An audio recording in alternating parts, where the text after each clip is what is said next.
La Sociedad Interamericana de Prensa ha condenado el asesinato de un periodista de la revista argentina Noticias. A las 5:10 del sábado, el fotógrafo fue visto vivo por última vez.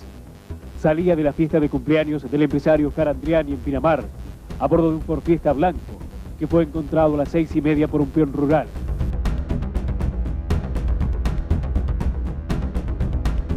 En esta casa, el empresario Oscar Andriani festejaba su cumpleaños con centenares de invitados. Acá los horneros espiaron a José Luis Cabezas antes de secuestrarlo en la puerta de su casa. Si bien yo sabía que a José Luis lo habían matado, pero no sabía quién, no sabía por qué, no estaba tan informada como ahora, ¿no? En el momento que yo me enteré y que empecé a ver las evidencias, yo pensé inmediatamente en Chabrán. Por nuestra búsqueda periodística, por nuestros antecedentes, por la foto que José Luis había hecho un año antes, que le había puesto rostro a Chabrán, porque durante ese verano habíamos tenido una serie de episodios, nos habían cortado una goma en una guardia a Chabrán, una goma del vehículo, a mí me había corrido la custodia de un lugar donde estaba Chabrán con su familia, o sea, había como muchos elementos más los antecedentes que había tenido Chabrán contra la prensa, ¿no? Fue lo primero que pensé. ¿Quién es el caso Cabeza, Chabrán? No voy a contestar. ¿Y quién lo vincula?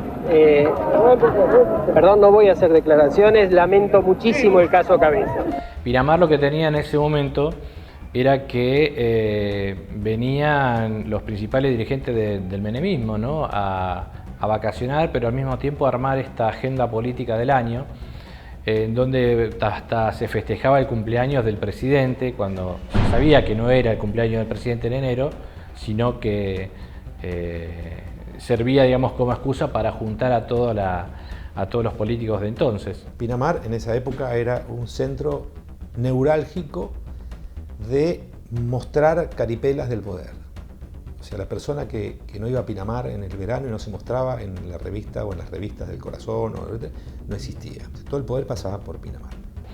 Cuando se produce lo del caso de José Luis, es ahí donde se produce un quiebre, ¿no? De la política y todos desaparecen por arte de magia, todos los políticos. No quedó ni uno quedó. Y todos hablaban desde Buenos Aires o desde las provincias de donde venían, pero no desde acá, de lo que había pasado.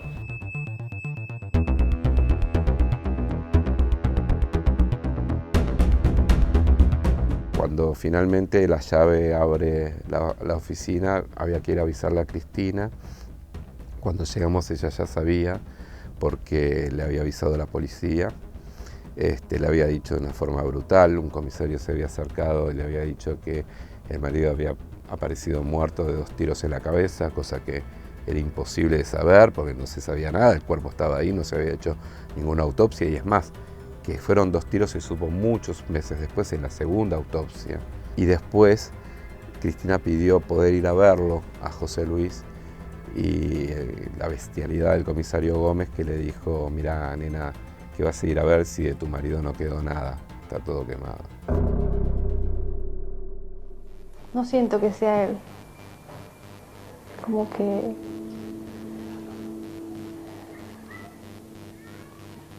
que le pasó a otra persona y se llama igual, no sé. Todavía no lo creo.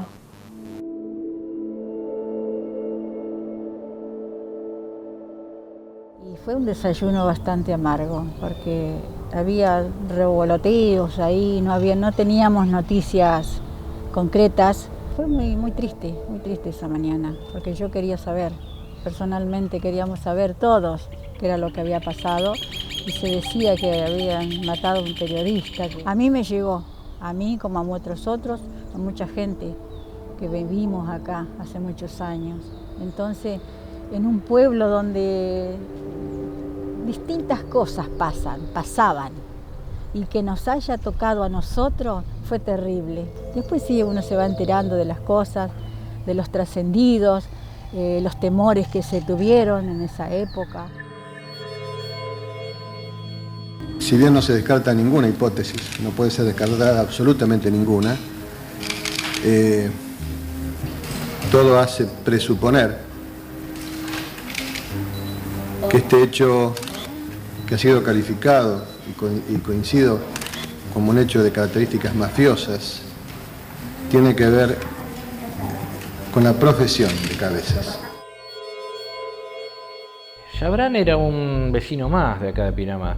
Pocos sabían, digamos, la gente de acá a qué se dedicaba. Sí, se sabía que tenía una empresa de correos privado, tenía su casa, su chalecito. No se dejaba ver porque él prefería, digamos, ir a la playa tranquilo. Como era una persona que no aparecía en los medios, aparecía como si fuera uno más de nosotros, una persona, digamos, común, si se quiere. Y es a partir del caso de José Luis que empieza a tomar notoriedad, ¿no?, de quién era justamente él, ¿no? Le vimos la cara, qué hacía, qué no hacía, sus vínculos también con el poder. En ese contexto, el superministro de Economía, que era en ese momento el doctor Cavallo, que también representaba otros intereses, pasó a entablar una guerra dentro del gobierno contra este pseudo representante del gobierno que era Chabrán, que era desconocido, que nadie sabía quién era, y que los únicos que lo estaban persiguiendo desde el año 91 eran los de la revista Noticias. Lo primero que hubo inmediatamente después del crimen fue la sospecha de que estaba vinculado Chabrán o la policía bonaerense o ambos, que fue lo que en definitiva se demostró, ¿no? El caso de Chabrán particularmente por su historia con el periodismo y su historia de agresiones contra Noticias en particular, ¿no?, que había empezado ya en el año 1991, o sea, casi 6 años antes, cuando custodios de Chabrán le dispararon a un periodista y un fotógrafo de noticias desde la mansión de Chabrán, ¿no?, sin pegarle, ¿no?, por suerte. La historia de la policía venía por el lado de nuestras investigaciones, donde yo también había participado, que era la famosa nota de Maldita Policía, que había sido ilustrada en la tapa de Noticias por una foto de José Luis de Pedro Kloczig, el entonces jefe de la bonaerense. Cuando empiezan a aparecer elementos, una de las primeras cosas que aparecen, que parecía claramente que el mensaje no se quedaba ahí, fue que al otro día del asesinato de José Luis, yo todavía estaba en Pinamar, me volví el domingo ese a la noche, el domingo 26, digamos, apareció un hombre y le acercó al equipo de Canal 13 en ese momento, que estaba ahí, una caja de un juego de esposas que estaba en mi estacionamiento, ¿no?, de esposas de juguete, ¿no?, como un mensaje claramente. La verdad que no nos imaginábamos dónde estábamos parados, no nos imaginábamos qué había detrás de todo esto. Y después empezamos a atar cabos cuando vemos la actitud también de la policía de Pinamar, tratando de ensuciar a la víctima. Cuando generalmente la policía trata de ensuciar a las víctimas es porque están ellos metidos. Esto es así, es una lógica que lamentablemente perdura hasta hoy en la policía bonaerense. Y después cuando nos enteramos que había habido los custodios de Andreani, habían llamado a la comisaría por las sospechas que había de gente rara alrededor de la fiesta, porque habían alertado a algunas vecinas y la policía no había concurrido. Entonces a partir de eso empezamos a hilar los cabos, que había habido zona liberada. Y la zona liberada había sido liberada nada más y nada menos que por el comisario de Pinamar, el mismo que a mí me hizo el acting, como diciéndome, uy, tengo una mala noticia para darte, como que no sabía quién era la víctima y que en definitiva estuvo al tanto de todo y fue el que permitió que el crimen se cometa. Se supo en un principio que no había sido preservado el lugar del hecho. Claro, el policía lugareño no tomó dimensión de la magnitud de lo que estaba aconteciendo, digamos, y seguramente no hubo preservación. Del lugar había puchos de la marca que le pidas. O sea, nos dimos cuenta que la policía fumaba Marlboro, Parisien y, no sé, Chester. Una cosa insólita, ¿no?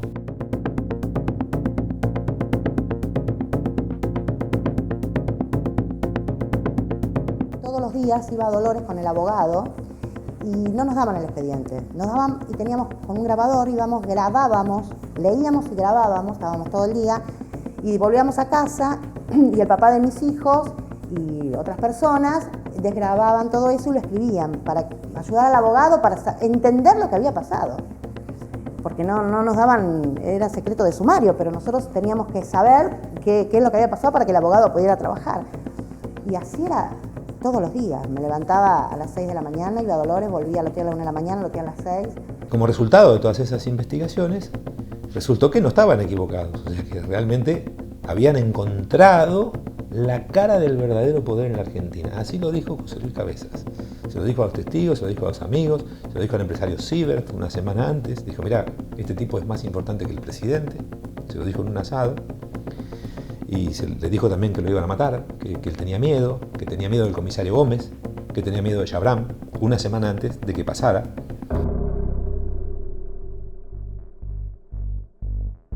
En el juicio se determinó que hubo un plan deliberado y frío para matar a Cabezas.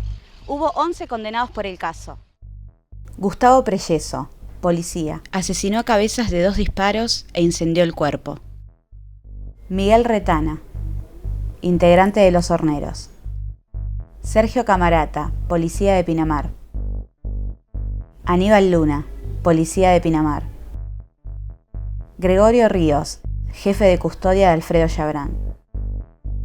José Luis Auge, integrante de Los Horneros. Sergio Gustavo González, integrante de Los Horneros. Horacio Anselmo Braga, integrante de Los Horneros. Su rol fue prender fuego el cadáver de Cabezas. Alberto Laliebre Gómez, comisario de Pinamar. Estuvo acusado de liberar la zona.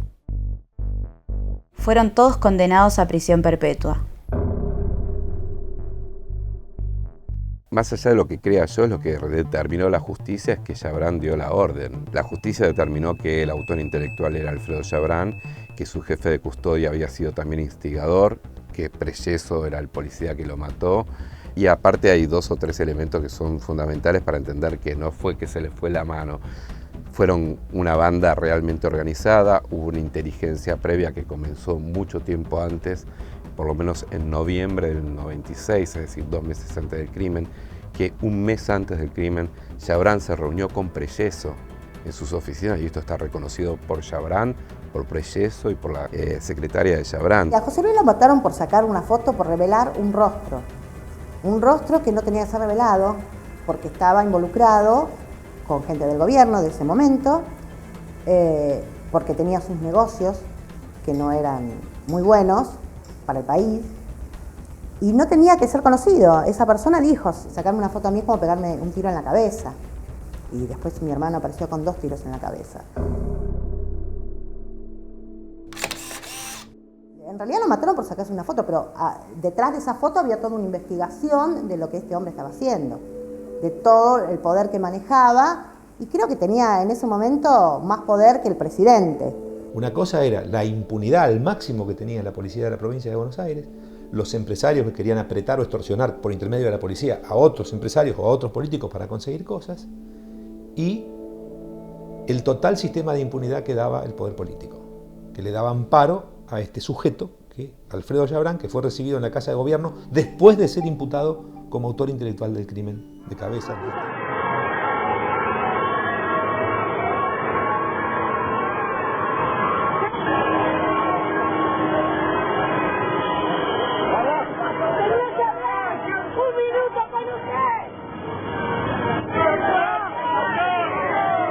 Para hablar con criterio hay que tener en cuenta que el contexto en el que sucedió el crimen de Cabezas involucró, desde el punto de vista de la impunidad, jueces federales que se prestaron a maniobras, fiscales que se prestaron a maniobras. Fue desbaratada, como te digo, primero y principal por el apoyo del periodismo, que se jugaron la vida.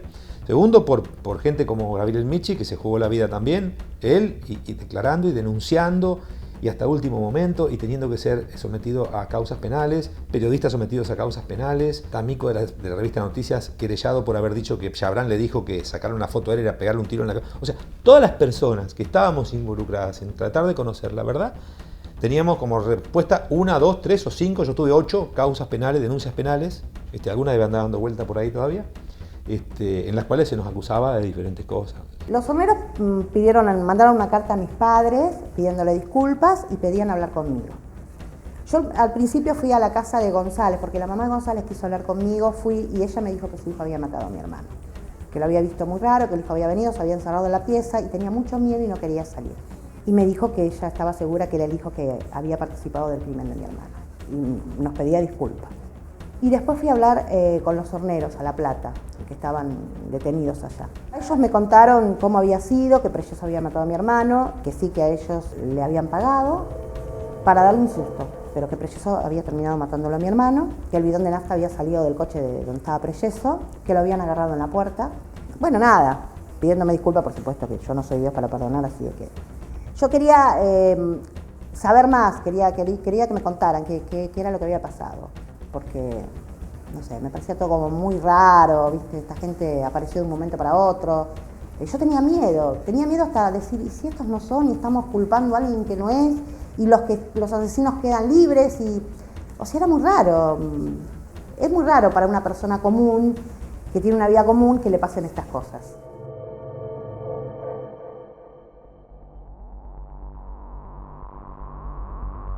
Recordemos que Chabrán se da a la fuga justamente cuando deciden pedir su detención. Estuvo 5 días prófugo hasta que finalmente quedó acorralado ahí en su estancia San Ignacio en Entre Ríos y se decidió pegarse un tiro. Las imágenes corresponden a los alrededores de la estancia San Ignacio, donde el empresario tomó esta determinación según lo que se confirma a través de los distintos testimonios. El empresario argentino Alfredo Chabrán decidió quitarse la vida. Se disparó un balazo en la boca cuando estaba a punto de ser detenido. Cristina me llamó, me dijo, Susi, vení, que estoy con Candela, solas en Pinamar.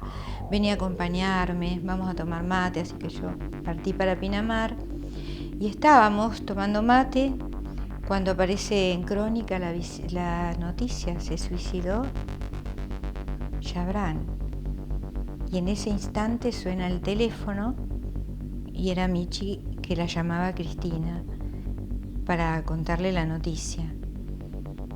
Y te imaginás, quedamos todos helados. Bueno, a ella por supuesto le dio un ataque de nervios, estaba terrible, estábamos solas, ella, yo y Candela, y así que llamó a la policía que vino enseguida y pienso que en ese momento Cristina decidió irse del país. Porque desde ese momento empezó a decir, no me quedo más acá, no me quedo más acá, yo acá no quiero vivir más. Y bueno, y ahí partió después. Pero fue todo un reality, si se quiere, como los términos se usan ahora, con todo lo que significaba eso, las verdades, las mentiras, los grises y los intereses que hay detrás de cada situación. O sea, toda la miseria humana se vio en el caso Cabezas. A 17 días de cumplirse un nuevo aniversario por el crimen de Cabezas, el ex policía Prelleso consiguió la condicional. Hoy tanto él como el resto de los condenados viven en libertad. Gustavo Prelleso. Desde 2010 cumple prisión domiciliaria y hasta consiguió permiso para estudiar Derecho en la facultad. Ya está en libertad. Horacio Anselmo Braga. Libre desde 2004. La pena fue rebajada a 18 años de prisión y colaboró en minimizarla aún más la ley del 2x1. Héctor Miguel Retana. Murió en la cárcel de Olmos el 9 de abril de 2001. José Luis Auge. Fue liberado en diciembre de 2004, pero volvió a prisión en 2007 tras violar las condiciones del arresto domiciliario. Ya está en libertad. Aníbal Luna. La pena se redujo a 24 años de prisión. En 2006 fue liberado tras el pago de una fianza. En 2012, tras el fallo de la Corte Suprema, fue detenido nuevamente. Ya no está tras las rejas. Sergio Camarata. Tras la reducción de su pena, salió en 2006. En 2012, tras el fallo de la Corte, fue detenido nuevamente. Murió en la cárcel de Devoto en 2015.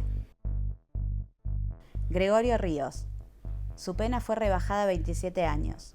El 6 de octubre de 2006 fue beneficiado con el arresto domiciliario. Alberto Laliebre Gómez. Vive en libertad después de haber cumplido su condena acortada por el 2x1.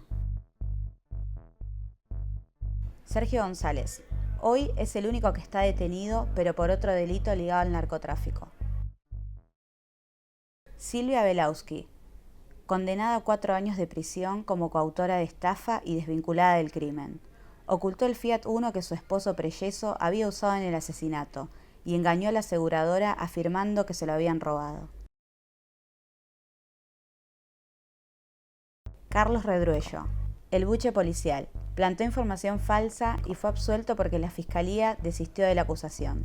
A 20 años del asesinato de José Luis, lamentablemente tenemos que decir que es un caso que ha quedado impune, pero no porque no haya habido condenas. Hubo condenas a perpetua en un tiempo relativamente rápido para lo que es la justicia argentina. El problema fue el devenir judicial posterior, digamos, ¿no? Cuando un tribunal de casación de la provincia de Buenos Aires decidió reducirle la condena a los asesinos y habiendo cumplido 8 años, algunos de ellos empezaron a salir en libertad pese a la perpetua. Cuando pasaban 10, 11 años ya no quedaba ninguno detenido. Después, bueno, por cuestiones judiciales, algunos volvió a la cárcel, volvieron a ser liberados y demás. Y hoy, a este momento, hay un solo detenido, que es uno de los horneros que participó del secuestro, pero que está preso por otra causa, por una causa de narcotráfico. El resto está libre y son un peligro para la sociedad. Entre ellos hay policías, está la custodia de Yabrán, están los delincuentes comunes conocidos como los horneros, y lamentablemente por esa cuestión de estos 2 jueces de casación que fueron Saliargués y Piombo, que le rebajaron la condena, que jueces que fueron expulsados hace poco más de un año de la justicia por otro escándalo, bueno, se vino todo atrás, y pese a que después la Corte Suprema de la provincia de Buenos Aires y la Corte Suprema Nacional ratificó las condenas a perpetua y anuló el fallo de casación, con sus abogados fueron logrando tiempo, se les computó el tiempo que estuvieron presos en su casa o libres bajo libertad vigilada como si estuviesen presos, y lamentablemente ninguno volvió a prisión. El crimen de José Luis Cabezas fue sin duda el peor ataque a la libertad de expresión desde que volvió la democracia. Y la variable muerte en democracia no estaba dentro de nuestros parámetros.